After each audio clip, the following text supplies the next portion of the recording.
Welcome back to another epidose of these crazy people that just eat meat and can't stop talking about it. My name is Tom, and of course, I got my buddy Justin here today. Hey, Justin, hey, what is the topic du jour? hey, everybody. Let's leave a comment out there. How's my English? Is the English all right in this video? Is the English okay for everybody out there? Um, and which would be pretty bad if the English wasn't good because it's kind of the only language I speak for the most part. I mean, learning a bit of Chinese, get to practice my Spanish at work here and there. As far as fluency, kind of on a one horse, riding one horse here with that. So anyway, let us know if the English is okay in these videos. Yes, the occasional word will be mixed up. I'll say something like the chicken sink, Blood gooses. gooses. Yeah, there's an occasional, but it's a little bit of flavoring. Gotta give you all something to chew on here and there. As always, today's topic is hitting that like button, making sure you're subscribed, leaving that comment, sending this to your friends and enemies. If you're playing Assassin's Creed Badlands, or what's the new one? I think it's Assassin's Creed. I don't know. It has a black samurai, which is kind of interesting, that falls in love with a non-binary Japanese individual, Nobunaga's daughter, I think. So that's have fun with that, people. If you're playing that, it's supposed to be the hit new game. I remember when I used to play video games. I've got a lot. Did you ever play any video games, Tom? Did you play anything at all ever? I tried. What did you try to play? Well, when I started college, everybody had a free copy of Tetris. Oh, all right. There you go. And then my Commodore 64 came with a game called Mars Lander, I think it was. All right. What was Marslander? What did you do in Marslander? I don't know if I've Yeah, heard of that you one. had to land you're descending onto Mars, and you had to navigate through the rocks, not crash, kind of thing. Oh, so you're playing the Elon Musk game like before Elon Musk. Basically. And I had a few free games or games that people gave me. There was one called Seamus where you're like a detective, but you just seemed like you were just whipping knives out of your trench coat and stabbing people. I don't I have to look know. that one up. That sounds pretty interesting. But when I was a kid, before Costco, there was Price Club, right? Right. And they used to sell these books, and they were printed versions of games, and you had to key them in, and Like then key them into the Commodore yeah, you 64? had to type it all out. Like a book A of book, yeah. Just type it all out and then save it on your cassette drive. So, or your, I think eventually I had a floppy drive, but yeah. So I never got one of them to work. So I spent oh. hours going, I can't, And then when I was actually taking some programming languages in college, the teacher's like, "You're too dyslexic for this. This is never going to work. You just should quit now." Oh no. Oh, that's sad. I was like, "Yeah, I'm kind of getting that." So, Oh man, I could just imagine you like, what, age like 15 or something, trying to type in a book and just mixing up two or three letters and just enter. or You finally get to the end and you hit enter and nothing happens. You're just it like, would be like, damn it. colon versus semicolon and get mixed up, or transpose some, and you'll never find it because it's all, and some of it was actually machine code. So it was like 0001, comma 0001. It's like, that's just insane, right? Right. Oh, that's kind of maddening. The closest I got to that was I had one game, I don't remember the name of it, but that ran on DOS. That was kind of the closest I got to such madness was I trying didn't to. know anybody who had Windows until I was in college. And literally, one of the guys went to the computer show and bought a copy of Windows 3.1 or whatever on uh floppy disk. It's the Yeah. first time. Well, I'd seen it at school. You know, Uh, we had that was the interesting thing. There was, you'd go to English class and there'd be Macs on the table, and they're the Macs. There's a little monitor. It's just a monitor and a keyboard and a mouse. Like Right. the computer's built into the monitor, basically. Right. And then you go to another class, and it's a PC. And it's all basically DOS. And you Right. learn to message people on Kermit. If you ever even heard of Kermit, No, I don't think I even heard of Kermit. What the it's hell? kind of like email, like primitive email. Uh-huh. Where if you took a aerospace class, you had to try and figure out how to write the code in Ada to plot a trajectory for a missile to take down a plane or something like that. And you were supposed to write compilers and stuff, and like nobody could get it to work on their own. So people were just passing around code or whatever, trying to help each other. It was insane. Not a good choice for dyslexics for sure. No. Yeah, yeah. Different time for sure. I didn't. Yeah, luckily none of that. My biggest annoyance was dial up. Just trying to log on with It's like, Mhm. man, that was yeah. Yeah, I had Prodigy back in the day,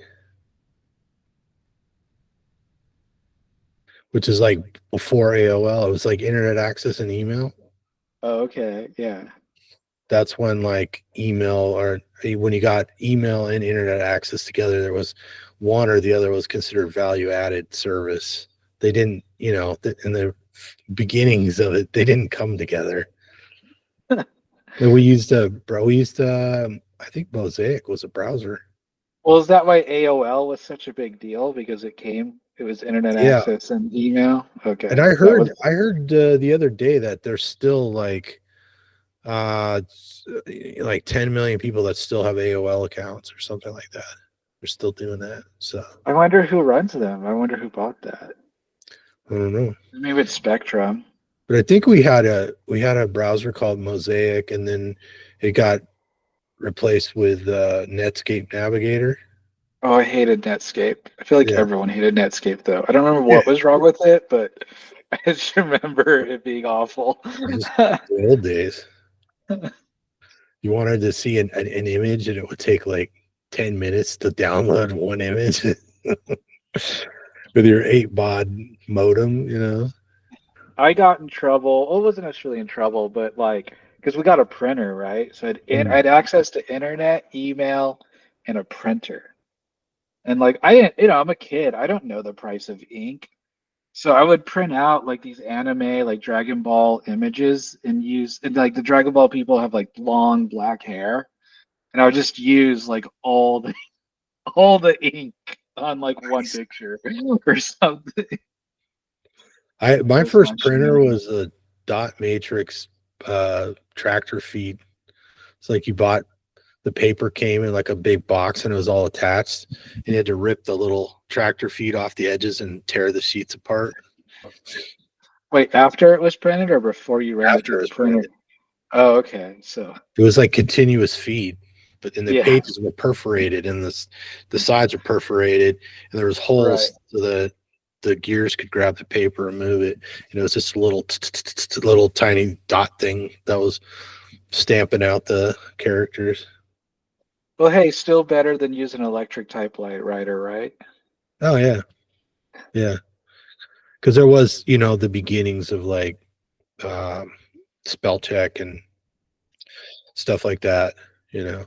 So, but it was noisy. So like you'd finish a paper in the middle of the night and try to go to bed, but it's printing. It's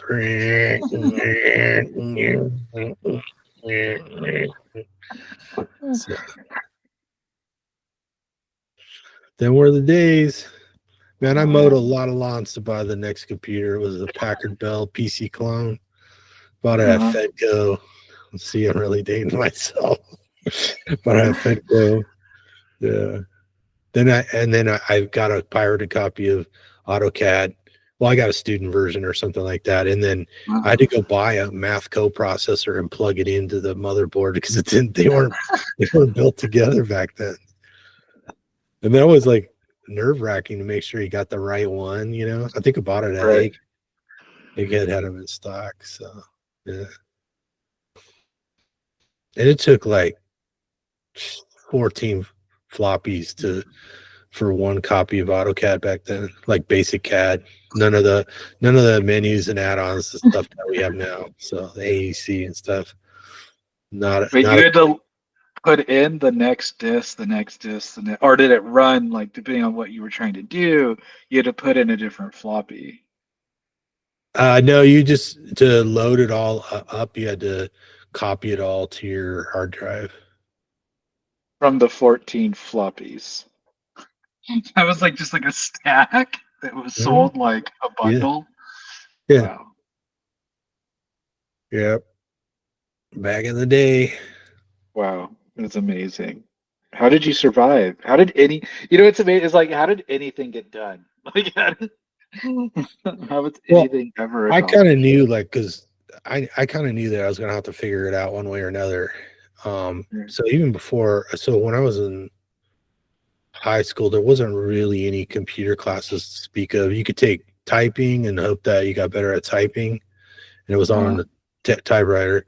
And then in my physics class, they actually had some grant that bought a PC and modems to hook the physics classes together, and that was like we uh, were emailing people in other states, and other classes and stuff like that. oh, that's cool. But I don't think there was really any computer classes yet. But I did take some programming classes at the boys' club. I think it was we were just learning basic back then. This is before Visual Basic, just basic. So back in the day. Back in the day. And what do you think being on a carnivore diet would have helped you back then, or do you think it still just would have Oh been? yeah, because I noticed, like my dyslexia is not as bad. Like I remember Uh, things in order, more longer strings of things in order, and make fewer mistakes reading and writing for sure.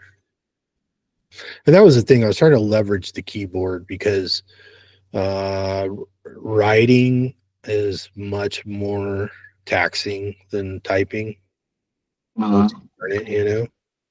uh, And of course now, you got spell check and grammar check, and you can write something and then run it through AI, get it enhanced, smooth it out. So it's a different world. But yeah, definitely changing the diet was a big deal. Yeah. yeah, no doubt. I mean, I got to go through a little bit of college being carnivore, that tail end there, but I think it. I mean, I think middle school and high school probably would have gone a lot differently had I been on the proper diet and uh, not bouncing off the walls or taking meds or having a Coca-Cola and a bag of Funyuns for breakfast for lunch breakfast. That was the middle school high school lunch. Or it was like Papa John's pizza we had, or man, school food. I mean, there was a burger, but I think when you took it apart, had like shreds of newspaper in it. It's kind of interesting. Get Some your extra fiber. daily, yeah, get some extra fiber, some ink in the system, and Wow. God only knows what was in the special sauce because it was this neon orange color. The special Oh, sauce, like I swear, like I'm sure, yeah, it had DDT or something in it. I'm sure. But speaking of soda, and speaking of middle school students, um, so I don't know if those that pay attention to the news, but there's a new bill called the FISNO Act, or FISNOZI Act, maybe, has been introduced to Congress, which aims to prevent SNAP beneficiaries from using their benefits to purchase sugary beverages like Coca-Cola. If passed, the law would prohibit SNAP users from buying any carbonated drinks that exceed a certain limit of sugar, artificial sweeteners, or flavorings. So I think this is pretty interesting. I figure it's relevant to what we cover here on the channel. Um, on the one hand, I'm all for it. So people are like, well, you're taking away people's rights of choice. Now remember, it's specified for people that are on SNAP. For those that don't know, or those that might be in a different nation, SNAP stands for Supplemental Nutrition Appropriation something or other plan. I have to look it up. I forget what it actually stands for. I apologize. Um, It's but kind of it's basically what we think of we used to call food stamps, right? yeah, food stamps. Yeah, Yeah. it's tax money to people that fall in hard times, that need nutritional assistance. There's a few different programs that do something similar. You have WIC, which is Women, Yeah. Infants, and Children, which pretty much anyone that's pregnant or has young children can have WIC. And usually that's and that one's pretty interesting because it's purely for egg or cheese, milk, vegetables, and fruits. I don't know if you could buy meat with it. I'm not, maybe like hot dogs or something. Hmm. Um, and that's controlled. Now, Snap is controlled, so there's already like you can't buy alcohol with Snap, but you can buy candy, soda, and it's just money. Whereas Wick is like they have, or they used to have like different coupons, like you had your milk coupon, your vegetable coupon, what have you. Typically laid out what you could buy. Um, but or Snap is just straight cash on like a debit card. Um, fun story. When I close to when I first started carnivore, I was on Snap actually. And the reason why I was on Snap is because I'd recently lost work due to the car accident. Yeah, I Hmm. think. And so I was out of work. Um, and so I was on Snap there. I think I got $400 a month, which is pretty good. And so my first carnivore meals were actually bought with Snap. Um, little bit of Justin lore there. And hey, if that's where you're at, no shame. I'm not here to shame anybody for being on Snap. I've been there. I've had family on there. I work with many people that are on Snap currently. Um, and so I get it, but at the same time, you know, my wallet, my choice, in that if you're using other people's money, which tax dollars essentially are, to feed yourself, then I think it's reasonable to have some control. Like I said, there already is control in that you're not allowed to buy alcohol. Now, of course, people get around this, right? They have friends and family that say, hey, you're not supposed to do this, but it happens all the time. Um, where it's like, hey, you got your snap, go buy me, some ice cream in exchange. I'll go in and spend a 20 on a bottle. I'll give you the bottle, you give me the ice cream or whatever it is, right? So that does happen, unfortunately. So even if this control is here, there's always ways around it. Um, and there are many people that are on Snap that are also working, right? And so they could use their own earned money to buy soda if they wanted to. A lot of these things with these bills, it's the wording, right? So it says level of artificial sweetener or sugar. Now, uh, I think sugar might be actually listed on Coke, or it may not be because it's mainly high fructose corn syrup and not sugar. So there's very little actual ingredient, the ingredient known as sugar in Coca-Cola. It's mainly high fructose corn syrup, right? Which high fructose corn syrup wasn't named in it, which I find interesting because I figure if you're going to hit anything, you should hit that, um, in my opinion. But it said carbonation, so I hope it's, and artificial flavors. So, I mean, would that hit something like a carbonated water? Because I think that's kind of ridiculous. I understand it, but I don't think there's like the whole reason is this thing about health, right? And more or less, your typical Coca-Cola has been proven to be detrimental to health long term, especially a problem with kids and teens drinking this, you know. Um, at the same time, and maybe it would also hit something like Kool-Aid, right? But then it gets to artificial sweeteners. So does that mean like no Coke Zero? Does that mean people could only buy water? Does that mean no sparkling water? Now, I think that is a bit harsh, but hey, I mean, that's also fair. Well, if you just Um, buy a bottle of club soda, it's cheap. You know, you buy a 2 liter club soda and it's, I don't know, $1 or something, 99 cents. And you mean there's, like the carbonated soda, the club yeah, soda? club Right. soda Yeah. or seltzer water. I mean, you know, those, you know, I, I wouldn't see that. I don't think there's a health consequence to that, right? That's what I'm saying. Because I did look up Coca Cola does not list sugar as an ingredient. Right. Yeah. It's carbonated water, high fructose corn syrup, caramel color, phosphoric acid, natural flavors, and caffeine. And I did go look.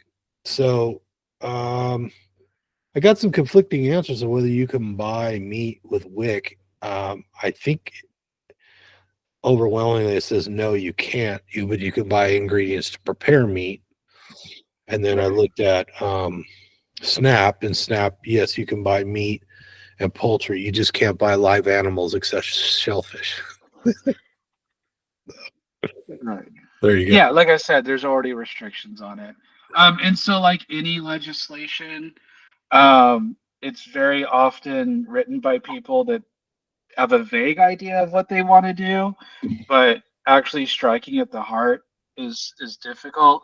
So we'll have to see. I would be in support of people being able to still buy.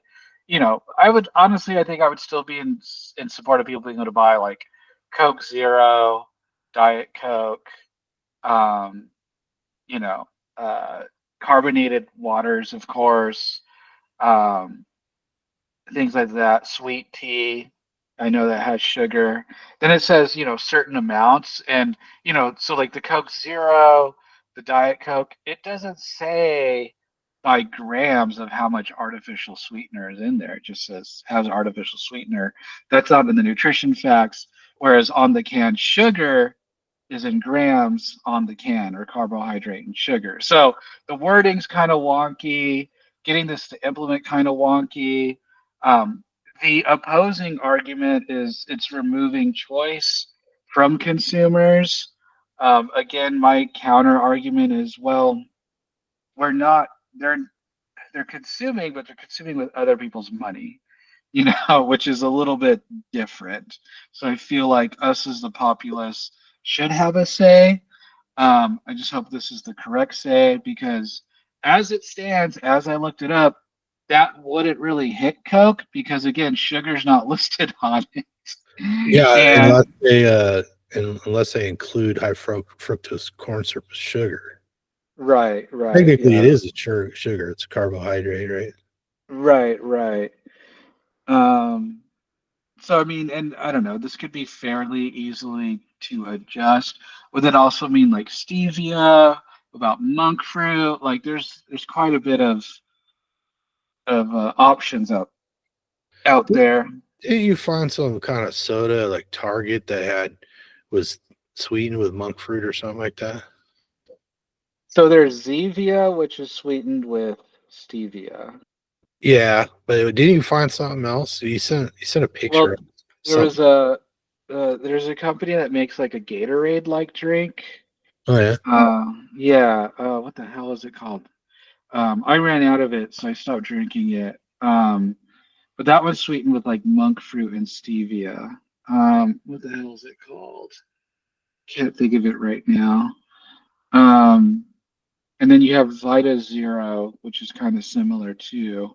Body Armor. So there's a Body Armor Zero, I think is what it's called. Mm. Um, that is sweetened with monk fruit, and they have like a few different ones. There's like Body Armor Light, Body Armor like low calorie, and then regular Body Armor. Um, yeah, so like would it go against that as well? So yeah, gets kind of wonky. Um, which would be my objection to it, would be like, are they actually going to hit the right thing? Which, in my opinion, if you're going to hit something, would be high fructose corn syrup.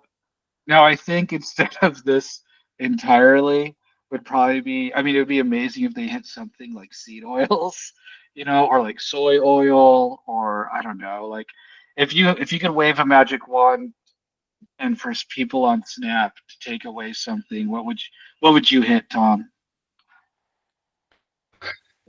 Well, I think I I don't know. I don't know. In a world where people understood why, I would say, maybe cut out the high fructose corn syrup along with the sugar, Yeah, or at least foods that are really high in them, and yeah, then probably vegetable oils, particularly all the hydrogenated vegetable oils, which are going away. But um, yeah, I would say oils, plant oils, sugars, stuff like that. They'd probably be the top of the list because the long term health consequences. right, right. And if that's the goal, yeah, this doesn't quite do enough. Um, I'm not sure if Coca-Cola's, I mean, I'm sure it's causing problems, and probably especially in kids. But I would still say the seed oils, the plant oils, because like, this passes, all right, they could still buy almond milk, oat milk, you know, which are really high in sugar. Are they going to count that? Like I said, this gets really kind of messy, as far as, and now the enforcement too. So in the check stands, is it going to scan and just be like, "Meh," you can't buy this because it has 30 grams of sugar in it. Is it going to be set to that, or you can't buy this because it has aspartame in it? I don't know. And that costs money to implement that, right? To reconfigure the the machines, right? I would imagine so. Yeah, and you got to wonder about those areas, particularly low income areas where people drink guzzle Mountain Dew all day or Rexer. Right, quote unquote food deserts. Yeah, so what are those people going to do? I mean, it's one thing to say you can't have something; it's another thing to make sure better things are available, right? Right, right. Yeah. And so like, if you do your grocery shopping at the local gas station, where some people do, sadly, that's really rough. But there's jerky, there's milk. I mean, depending on the gas station, but a lot of gas stations, like a bigger one, they'll have milk, like 7-Eleven Uh-huh. has milk, jerky, cheese. There we go. There's a fun challenge. Carnivore for a week, but we can only buy food from the gas station. I think they got some boiled eggs. I think I've seen hard boiled eggs there at a couple. You got to call and ask them when they put the hot dogs in the hot dog warmer. Right. It was the last time Check their that thing was potato, cleaned. Slim Jims. Yeah. They occasionally will have like a tuna sandwich. You could take that apart, maybe, or like a turkey sandwich. Buy it and take it apart. You got to be brave to eat tuna from a gas station. I'm just saying. I mean, if I went somewhere and it was busy and I was like, saw regulars, like, hey, is the food here okay? Is it turned over? Okay, which you taking, the egg salad sandwich or the tuna salad sandwich at the gas I station? would I'd probably go with the egg because hard boiled eggs pretty robust. But then they're all gonna have mayo in them too, and I don't eat mayo. Right. Yeah. So I don't know. That'd be a heck of a challenge. Sounds like a derail on its own for a full set of trains. Comment in the comments if you think Tom and I should do 1 week of carnivore, strictly gas station food. Yeah, well, like you said, some of them have, like, Yeah, dairy, and you could, they probably have like cottage cheese and, sour cream. decent lunch meat, right?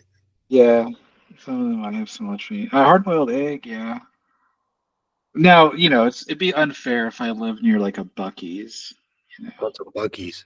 You don't know what a buck? Oh, you do you actually not know what a Bucky's is? No. Was it a So gas? it is the gas station. Oh, So it's like, I mean, they have like, so they had just built one in Springfield the year after I left. When I go back to Springfield, I have to go to a Bucky's. It has like, I don't know, I have to look up how many pumps it has. It is something insane. it's like a Flying J or something. Yeah, like, it's like a truck stop, but Hmm. it's like a mega mall truck stop. Gotcha. Gotcha. Yeah.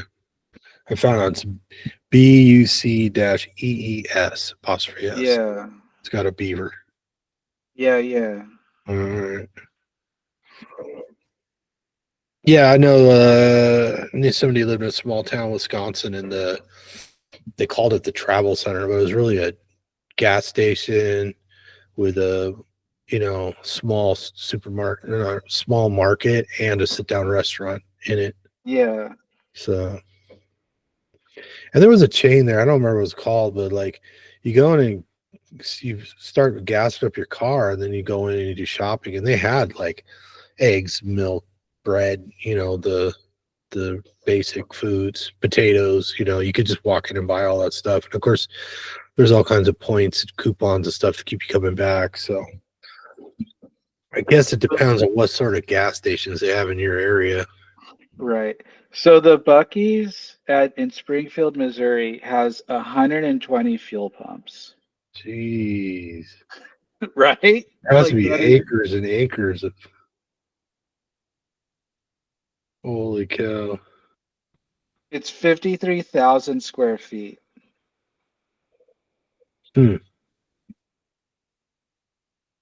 That Wow. is just amazing. It's off Route 66. Huh. Yeah. All right. Well, how far are you from a Bucky's? Well, I think they might have one in somewhere in Kansas City.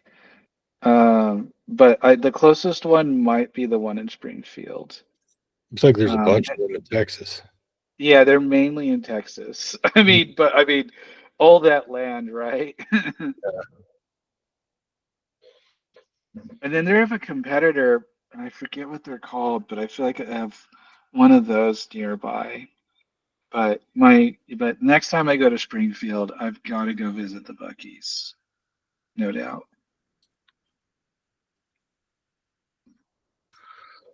So, what was the first time you fasted? Ooh, like intentionally fasted or like, hey mom, we're out of chocolate for frosted flakes. I mean, intentionally fasted. um, well, I don't know if that really counts. Okay, so there was a period of my life when I was younger when I was Mormon, and Mormons once a month do a fast where you skip 2 meals. So typically you would have lunch and you had to fast on Sunday. So you would have lunch on Saturday and then you wouldn't eat until lunch, like Sunday after church. And then what money you would have saved from those meals, you had to donate to the church. And God, so I think I was doing that at age, I don't know, like 12 or something, maybe. But besides that, it had to have been, I mean, 6 months into carnivore, 8 months into carnivore, something like that. I did a 48-hour water fast, I want to say, something so like your that. first fast was as a Mormon, it was roughly 24 hours. Yeah, yeah, yeah. Then as a carnivore, you did it for 48 hours. Yeah, yeah. And we might as well get into the lingo because to some people, fasting is anytime you don't take in any calories. Right. You could drink water or you could have coffee or tea or something. Anytime you're not pumping insulin through your veins. fasting. And then, you know, there is intermittent fasting where you basically have large windows in every day or night and day where you don't eat, right? Right. So you're fasting less than 24 hours, but usually at least 8 to, maybe 10 hours, 12 hours you don't eat. And then there's extended fasts. Some people do fasts where they just take in a little bit of fat. It's a fat fast. And there's extended fast where people take electrolytes, right? Right. Sodium, stuff like that. So after you did your 48-hour water fast, which means you drank water, it wasn't a dry fast, which some people do. Which I've also done. So what's the longest dry fast you did?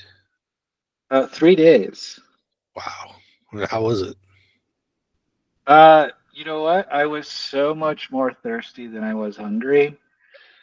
Really? Um, and I thought my genius idea was to do it in the winter because it wouldn't be hot.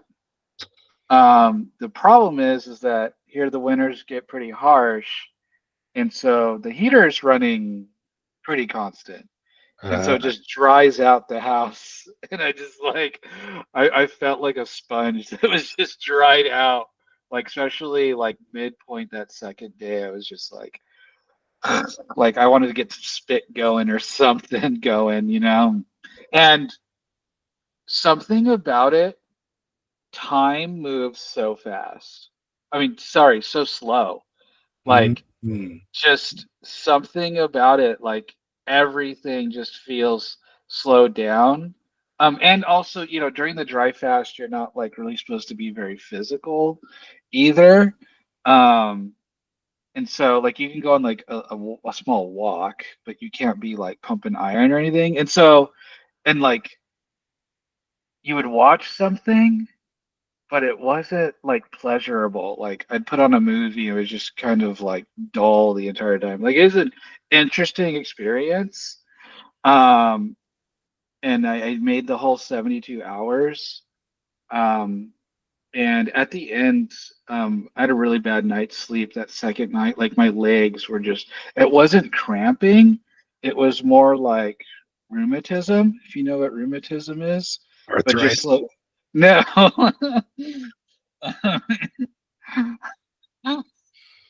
Like where your legs just the muscles just feel uncomfortable. Like they Mm. weren't hurting, they were just really uncomfortable. They're just And turning into jerky. yeah, I think so.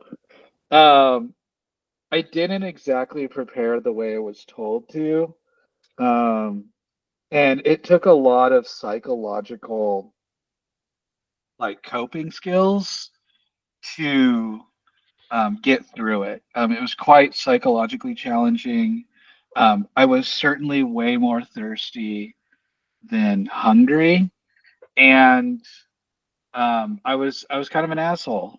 I was not very fun to be around with, Mm. especially like that second to third day. But I got through it. My marriage got through it. But that was a whole other. Whew, that is Your a marriage whole. got through it? Yeah, my marriage got through it. Yeah. You were married when I'm you did married. this? Yeah, it was. What? How long Yeah, ago it was was like this? it was like a year ago. Oh, Yeah, how did I forget this? I don't know. Huh. Yeah. But anyway, But anyway. yes, I've done it. I've done it though. Joe Rogan has not done it. I've done it. Mm. So what's the longest fast you've done of any kind? I usually just either way dry or water fast. It's usually like 3 days. Yeah, never done anything more than that. Mm. And when it was over and you were rehydrated, how were you? Um, Wait for the dry fast. Hmm. Uh, I mean, I was fine. I don't think any like thing miraculous happened, like what you're supposed to say. It took like a day and a half to recover, and I felt I got I think the main thing was on that second night not getting sleep really. So like once I hydrated and ate something, I was able to sleep that night. I felt like much better. So did you have some goals when it came to fasting? Or you just doing it to see what happened? What? I was hoping on just like some better immune health at the time and just a couple of other things to see if it would like resolve it. And it didn't. I'll just be out there like it's not. I didn't get like any more, I don't know, healthy from it. I lost 10 pounds, which like, Wow. all of that was like water. Yeah, I lost 10 pounds in 3 days. Yeah. Um, which is pretty quick, but again, it's Did you just put it becoming all? a raisin. Did you put it all back on? I did. I did end up putting it all back on.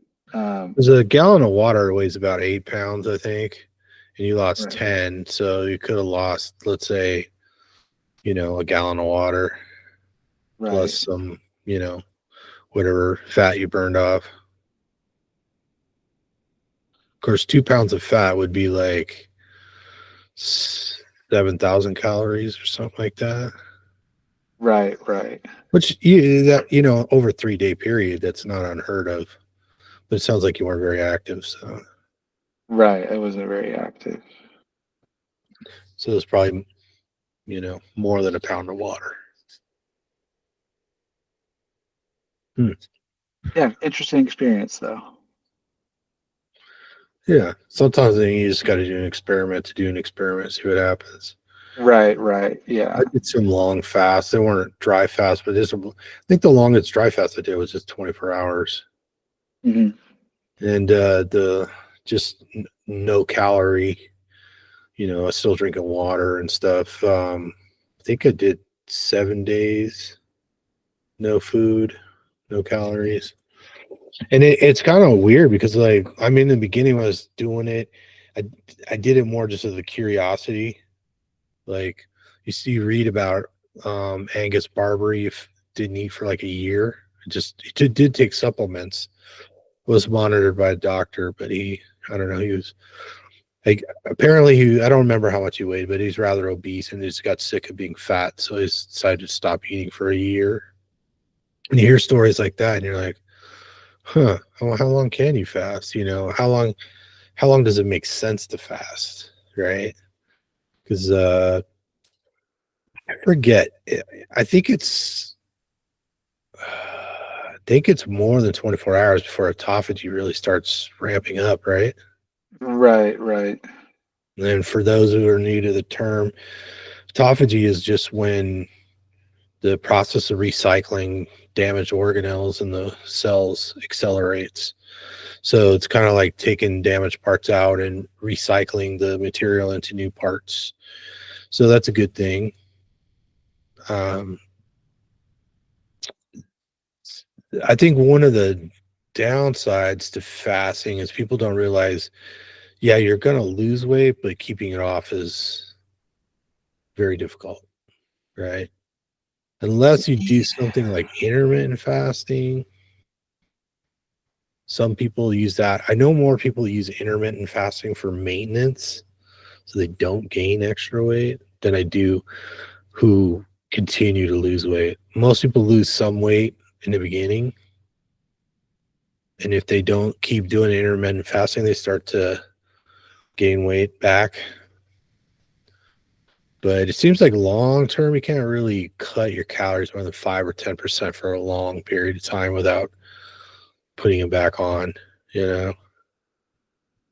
Well, yeah, and I think the people that have the, quote unquote weight loss through fasting is like OMAD. I think people do that kind of more. It's easier to stick to. Which is one And day for those out there who yeah, aren't familiar with one it. meal a day. Yeah. Oh, man. OMAD. Um, that seems to be the ticket there for that. And now I think, and then I'm counting that as like a person that quote unquote eats everything, you know. everything kind of reasonable. And so yeah, it would be the OMAD rather than the intermittent fasting. I feel like on carnivore, intermittent fasting just becomes kind of, I don't know, standard, easy. Typically you wake up, you're not hungry. At least I'm not typically. Once I have dinner, I'm pretty good. I don't really snack throughout the day. Um, and I think a lot of people on carnivore kind of see themselves in that like two meals a day realm. They're pretty comfortable with that.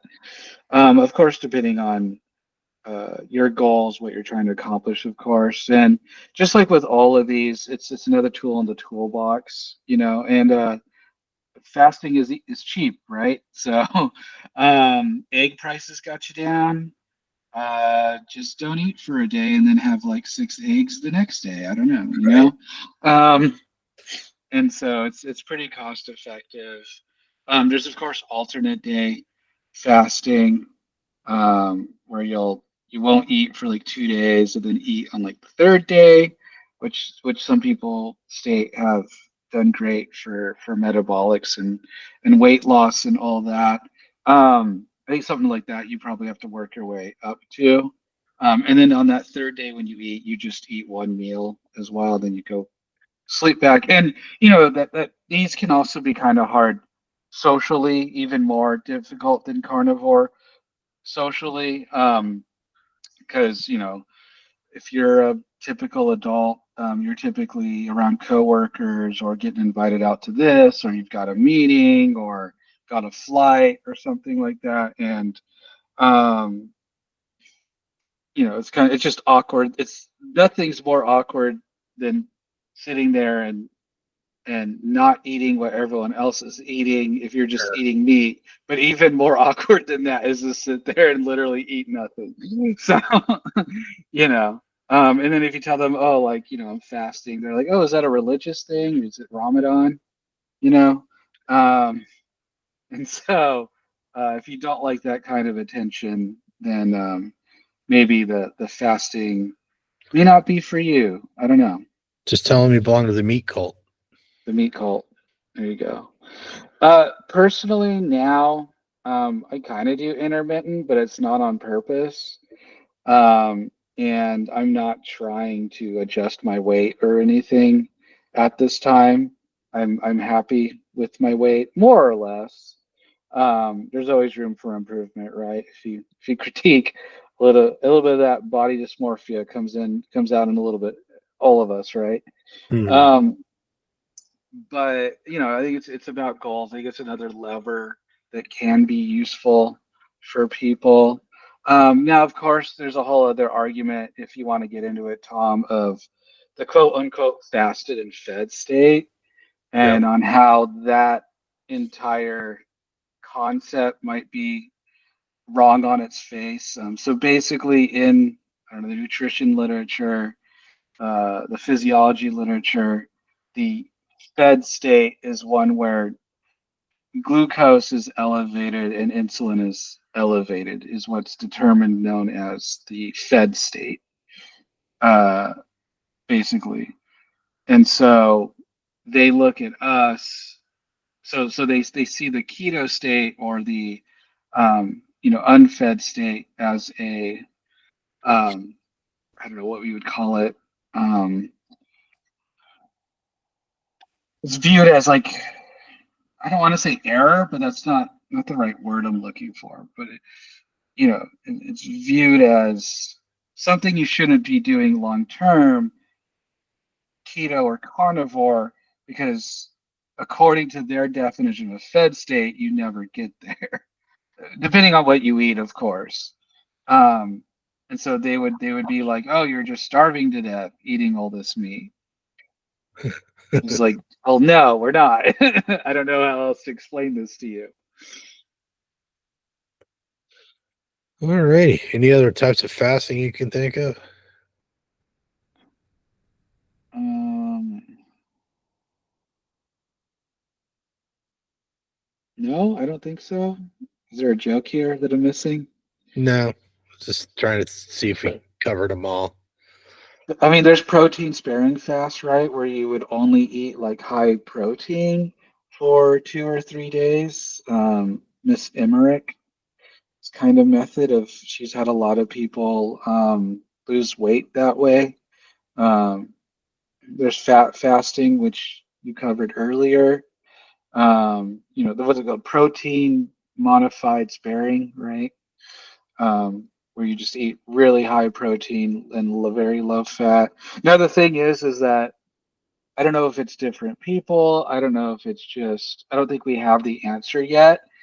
But people do OMAD, people do carnivore, people do keto, people do protein modified sparing, people do fat fast, people do high fat, low protein, people do high protein, low fat, and all these people lose weight.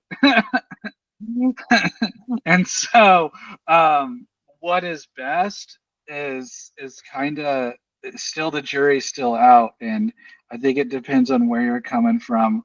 What were you doing before? What damage was done? What are your typical eating habits? What's your stress like? What are your other hormones like? What is your glucose doing normally? I mean, there's just so many of these patchwork components to all of this that if you want to lose weight, I mean, we can have this conversation till the cow eats the cabbage. Um, but it's like the Twinkie diet, you can lose weight. The potato diet, you can lose weight. You know what I mean? So this is why I feel in this space, try to get to optimal health. And although losing weight is a very key part of that, it's not the entire goal. It's not the entire what we're all about here. We're not a fad weight loss diet. There's 100 shakes on the shelf that you could buy, lose 10 pounds in 7 days. All the women the week before their wedding, right? They're all chucking that down to fit into the wedding dress, right? Um, and so where it's like we're going for optimal, we're going for healing. Now I think fasting can also be healing. Sure. Um, but I feel like that's more healing. Yes, there's the autophagy, what have you, the chemical compounds, what healing the gut through the resting the gut. I understand all that, Yeah, I but think it's like, fasting as a remedy is it is pulling the biggest lever it has, the most effective lever. Yeah. yeah, and what do animals do when they're ill? They typically will stop eating. It's kind of the first time if you have a dog or a cat, kind of the first time that you notice, oh, hey, what's going on? Typically, it's because they've stopped eating. you know, and then they'll just sleep a lot, right? And so, and I'm sure many of us can recall having a cold, the flu, the pestilence, and not having a whole lot of interest in food either. So it's kind of seems to be a natural something that kicks in naturally as well if you're trying to fight something off is to stop eating. Yep. On the side of that, why does that work? Well, part of that is you stopped eating the inflammatory chronic inflammation foods, right? Um, now with carnivore, And I think part of it too is that you're not when you're not digesting food, then your body can use some of the resources for other things like fighting germs. So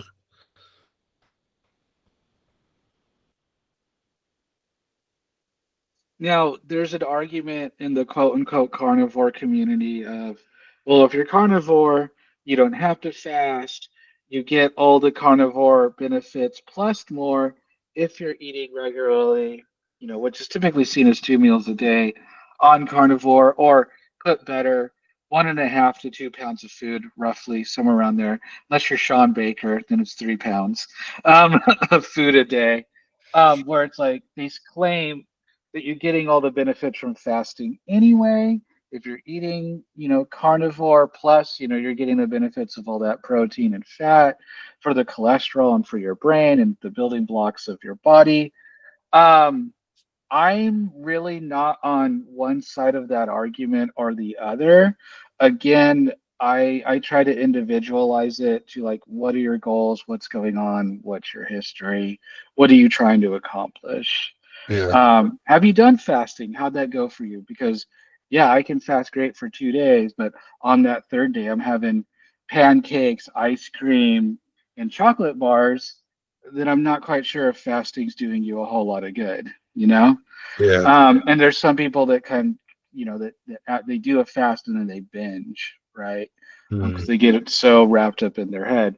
Whereas I think in that aspect, or in that under those conditions, it would be healthier for you to just try your best to be as strict carnivore as you can, eat whenever you're hungry, and eat until you're full.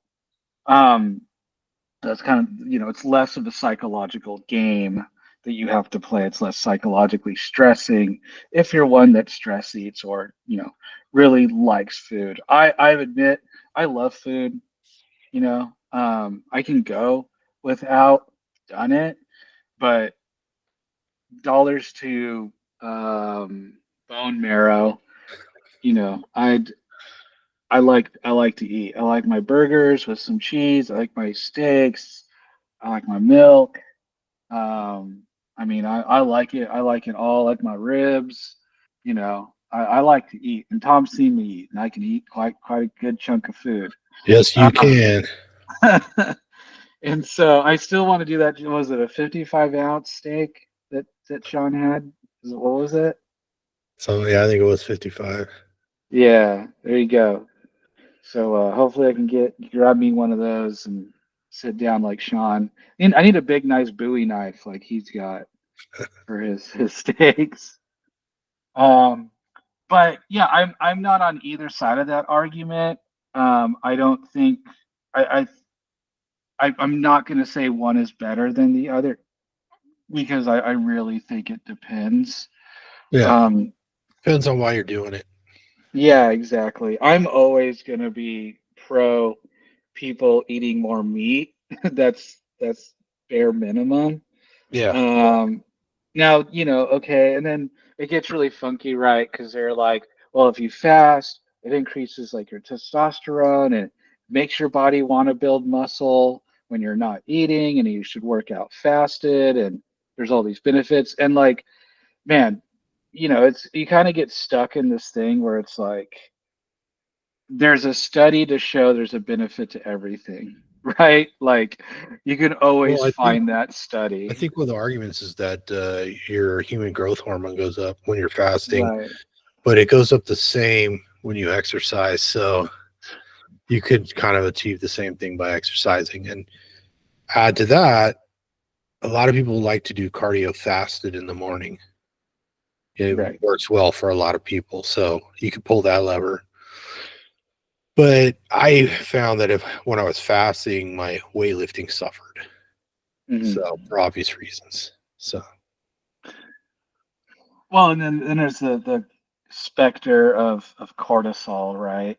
That like, oh well, like if you don't eat, then like your cortisol spikes, while you're working out, and so people think that would have you hold on to weight. And then there's also the, forcing your body into this quote unquote starvation state. So once you do eat, it's going to want to hold on to all that fat and protein, quote unquote calories, what have you. So you're not going to be able to make progress. It is a mess, and the literature is kind of a mess. And everyone you talk to believes they have the magic ticket with it, and I'm just not sold. I've done it both ways. Um, Now I think mental clarity. I think there is some of that can be gained from fasting. But again, a lot of the benefits I do see in carnivore as well. Again, it all comes down to the psychological and what you can do. And the way I've heard it best is if you're in a fast and it's just like really stressing you out and like you can't stop thinking about food and you want to eat some bacon and eggs, go for it. Like just go for it. Like it's okay.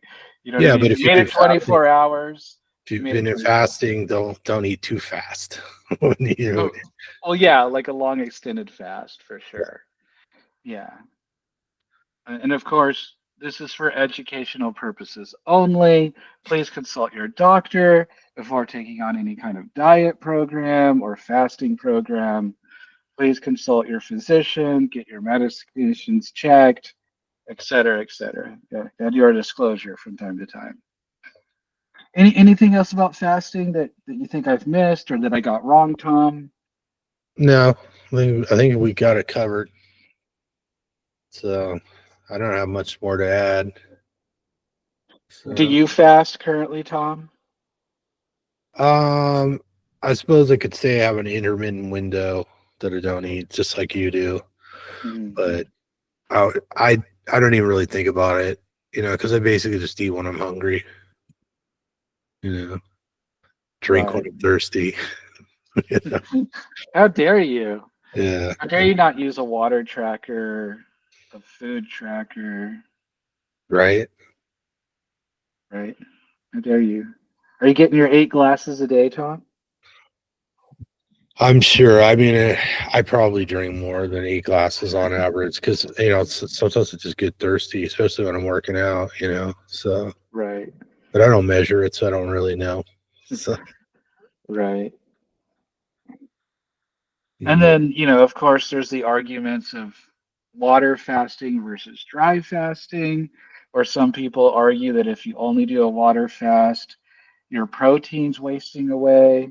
Whereas they say if you do a dry fast, you keep your protein and you just strictly targets the fat.